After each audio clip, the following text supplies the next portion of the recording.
Hi friends, ಇವತ್ತು ನಾನು ಮೀನು ಸಾರು ಮಾಡೋದು ತೋರಿಸ್ತಾ ಇದ್ದೀನಿ. ನಮ್ಮ ಮನೇಲಿ ಯಾವ ಥರ ಮಾಡ್ತಿದ್ದೀನಿ ನೋಡಿ ನೀವು ಒಂದ್ಸತಿ. ನಿಮ್ಮ ಮನೇಲಿ ಯಾವ ಥರ ಮಾಡ್ತೀರೋ ನಮಗೆ ಕಮೆಂಟ್ ಮಾಡಿ. 1.5 kg ಮೀನು ತೊಗೊಂಡಿದ್ದೀನಿ ನಾನು. ಈಗ ಒಂದು ಬಾಣಲಿ ಇಟ್ಕೊಂಡಿದ್ದೀನಿ. ಸ್ವಲ್ಪ ಎಣ್ಣೆ ಹಾಕೋಣ ಅದಕ್ಕೆ. ಬಾಣಲಿಗೆ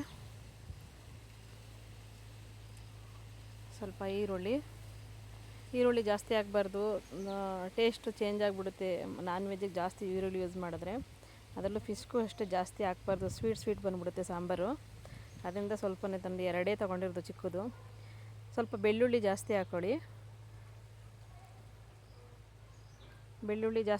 ಶುಂಠಿ ಸ್ವಲ್ಪ ಕಮ್ಮಿ ಹಾಕಿ. ಒಂದು 4 ಎಲೆ ಕರಿಬೇವಿನ ಸೊಪ್ಪು, ಒಂದು ಅರ್ಧ ಸ್ಪೂನ್ ಕಾಳು ಮೆಣಸು ಹಾಕಿದ್ದೀನಿ, ಒಂದು 2 ಟೊಮೊಟೊ ಹಾಕಿದ್ದೀನಿ. ಟೊಮೊಟೊ ಹಾಕ್ಕೊಂಡು ಸ್ವಲ್ಪ ಎಲ್ಲ ಚೆನ್ನಾಗಿ ಬಾಡಿಸ್ಕೊಂಡು ಅದನ್ನು ಒಂದು ಸ್ವಲ್ಪ ತೆಂಗಿನಕಾಯಿ ಜೊತೆಯಲ್ಲಿ ಮಿಕ್ಸಿಗೆ ಹಾಕ್ಕೊತಾ ಇದ್ದೀನಿ. ಕಾಯು ಜಾಸ್ತಿ ಹಾಕ್ಬಾರ್ದು, ಸ್ವಲ್ಪನೇ ಹಾಕೊಳ್ಳಿ. ಅದಕ್ಕೆ ಸಾಂಬಾರು ಪುಡಿ, ಇದು ನಾನ್ ವೆಜ್ ಪೌಡರ್ ಬೇಡ, ಇದಕ್ಕೆ ಮಾಮೂಲಿ ಹುಳಿ ಸಾರಿನ ಪುಡಿ ಏನಿದೆಯೋ ಅದನ್ನು ಹಾಕಿದ್ದೀನಿ ನಾನು. ಸ್ವಲ್ಪ ಒಂದು 2 ಸ್ಪೂನಷ್ಟು ಖಾರದ ಪುಡಿ ಇಷ್ಟು ಹಾಕ್ಕೊಂಡು ಮಿಕ್ಸಿ ಮಾಡ್ಕೊಂಡು ಬರೋಣ. ಇವಾಗ ತುಂಬ ಗಟ್ಟಿ ಅಂದರೆ ತುಂಬ ಪೇಸ್ಟ್ ಥರ ಆಗಲಿ, ತುಂಬ ನುಣ್ಣಗೆ ರುಬ್ಕೋಬೇಕು. ಸ್ವಲ್ಪ ಬಾಣಲಿಗೆ ಎಣ್ಣೆ ಹಾಕ್ಕೊತಿದ್ದೀನಿ, ಒಂದು ಪಾತ್ರೆಗೆ ಸ್ವಲ್ಪ 1 ಸ್ಪೂನಷ್ಟು ಸಾಸಿವೆ, ಸ್ವಲ್ಪ ಈರುಳ್ಳಿ, ಕರಿಬೇವಿನ ಸೊಪ್ಪು ಒಗ್ಗರಣೆಗೆ ಹಾಕೋಣ. ಸ್ವಲ್ಪ ಎಲ್ಲ ಸಿಡಿಯುತ್ತೆ ಅಂದ್ಬಿಟ್ಟು ಅದು ಮುಚ್ಚಿದ್ದೀನಿ. ಸ್ವಲ್ಪ ಫ್ರೈ ಆಗಲಿ, ಈರುಳ್ಳಿ ಎಲ್ಲ ಫ್ರೈ ಆದಮೇಲೆ ಮಸಾಲೆ ಹಾಕೋಣ. ಮಸಾಲೆ ಹಾಕ್ಕೊಂಡಿದ್ದೀನಿ. ಸ್ವಲ್ಪ ಚೆನ್ನಾಗಿ ಅದು ಕುದಿಬೇಕು ಚೆನ್ನಾಗಿ ಮಸಾಲೆ. ಸ್ವಲ್ಪ ರುಚಿಗೆ ಉಪ್ಪು ಹಾಕೋಣ.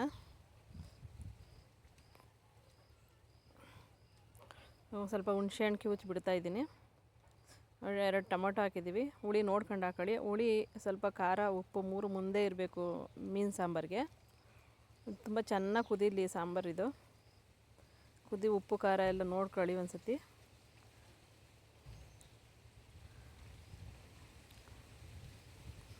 ಕುದೀತಾ ಇದೆ ಚೆನ್ನಾಗಿ. ಸ್ವಲ್ಪ ಕುದಿಬೇಕಾದ ಹಸಿ ವಾಸನೆ, ಹುಣಸೆ ಹಣ್ಣಿನ ವಾಸನೆ ಎಲ್ಲ ಹೋಗಲಿ. ಅದು ಸ್ವಲ್ಪ ಮಸಾಲೆ ಹಸಿದೆಲ್ಲ ಹೋಗುತ್ತೆ.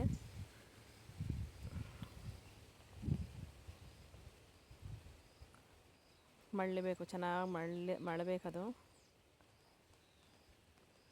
ಇನ್ನೊಂದು ಸತಿ ಉಪ್ಪು ಖಾರ ನೋಡ್ಕೊಂಡು ಸ್ವಲ್ಪ ಮುಚ್ಚಳ ಹಾಕೋಣ. ಸ್ವಲ್ಪ ಗ್ಯಾಸ್ ಸುತ್ತಲೂ ಸ್ವಲ್ಪ ಕ್ಲೀನ್ ಮಾಡ್ಕೊತಾ ಇದ್ದೀನಿ. ಸಿಡ್ದಿದ್ದೆಲ್ಲ ಇರುತ್ತೆ, ಗಲೀಜಾದ ಕಾಣುತ್ತೆ ನೋಡಿ. ಎಲ್ಲ ಚೆನ್ನಾಗಿ ಹುಳಿ ಕುದ್ದಿದೆ. ಈ ಥರ ಸ್ಮೆಲ್ಲಂತೂ ತುಂಬ ಚೆನ್ನಾಗಿ ಬರ್ತಾಯಿದೆ, ಒಳ್ಳೆ ಸ್ಮೆಲ್ ಬರ್ತಾಯಿದೆ. ಮೀನು ಹುಳಿ ಸ್ಮೆಲ್ಲು ತುಂಬ ಘಮ ಅಂತ ಇದೆ. ನೀವು ಒಂದು ಸತಿ ಮಾಡಿ ನೋಡಿ. ಮೀನು ಹಾಕ್ತಾಯಿದ್ದೀನಿ. ಇದು ಜಿಲೇಬಿ ಮೀನು. ಇದು ಸಾಂಬಾರು ತುಂಬ ಚೆನ್ನಾಗಾಗುತ್ತೆ, ಜಾಸ್ತಿ ಮುಳ್ಳಿರಲ್ಲ. ಸಾಂಬಾರು ಚೆನ್ನಾಗಿದೆ, ಫ್ರೈಯು ಚೆನ್ನಾಗಿದೆ. ಫೈನಲಿ ಸಾಂಬಾರು ಈ ಥರ ಬಂದಿದೆ. ಇದಕ್ಕೆ ಕೊತ್ತಂಬರಿ ಸೊಪ್ಪು ಆ್ಯಡ್ ಮಾಡ್ತಾಯಿದ್ದೀನಿ, ಸ್ವಲ್ಪ ಹಾಕಿದ್ದೀನಿ. ತುಂಬ ಚೆನ್ನಾಗಿ ಬಂದಿದೆ ಸಾಂಬಾರು, ಟೇಸ್ಟು ಚೆನ್ನಾಗಿ ಬಂದಿದೆ. ನಿಮ್ಗೆ ಇಷ್ಟ ಆಗಿದರೆ ಒಂದು ಲೈಕ್ ಮಾಡಿ ಫ್ರೆಂಡ್ಸ್. Thank you.